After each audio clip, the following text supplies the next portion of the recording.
আসসালামু আলাইকুম। পায়ের রগে টান লাগা এই সমস্যাটা সাধারণত বড়দের ক্ষেত্রেই বেশি দেখা যায়।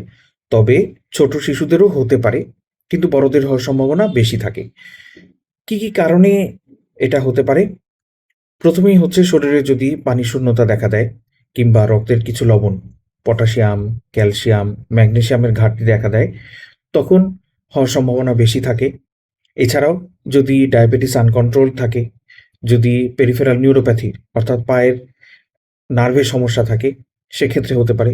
পিএলআইডি অর্থাৎ মেরুদণ্ডের রগের উপরে মেরুদণ্ডের হাড্ডির মাঝখানের যে ডিস্ক, ওই ডিস্ক পেছন দিকে সরে এসে যদি মেরুদণ্ডের রগের উপরে চাপ দেয়, তখন এই ধরনের সমস্যা হতে পারে।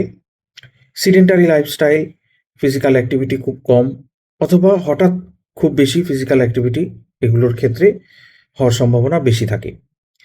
এরকম অ্যাটাক উঠে গেলে কি করতে হবে?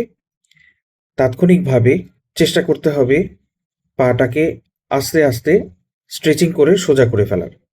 বেশিরভাগ ক্ষেত্রেই কিছুক্ষণের মধ্যে এই ক্র্যাম্পটা বা মাসল স্পাজমটা চলে যায়। তবে এক্ষেত্রে পা সোজা করতে গিয়ে খুব বেশি টানাটানি করা যাবে না বা খুব বেশি স্ট্রেচিং করা যাবে না। কারণ খুব রেয়ার ক্ষেত্রে অনেক সময় এই কাজ করতে গিয়ে পায়ের রগ, মাসল ফাইবার ছিঁড়ে যাওয়ার পসিবিলিটি থাকে। সেক্ষেত্রে খুব রেয়ারলি অনেক সময় অপারেশন পর্যন্ত লেগে যেতে পারে। আচ্ছা, আর কি করা যেতে পারে? ব্যথার জায়গাতে হালকা গরম সেঁক দেওয়া যেতে পারে, কিন্তু কোনো মালিশ করা যাবে না। প্যারাসিটামল জাতীয় ব্যথার ওষুধ খাওয়া যেতে পারে। এছাড়া ডাক্তারের পরামর্শ ছাড়া অন্য কোনো ব্যথার ওষুধ এজন্য নেওয়া যাবে না। আর কি করা যেতে পারে? যদি কিডনির অসুখ না থাকে, তাহলে ১ গ্লাস খাবার স্যালাইন খাওয়া যেতে পারে বা শরবত খাওয়া যেতে পারে।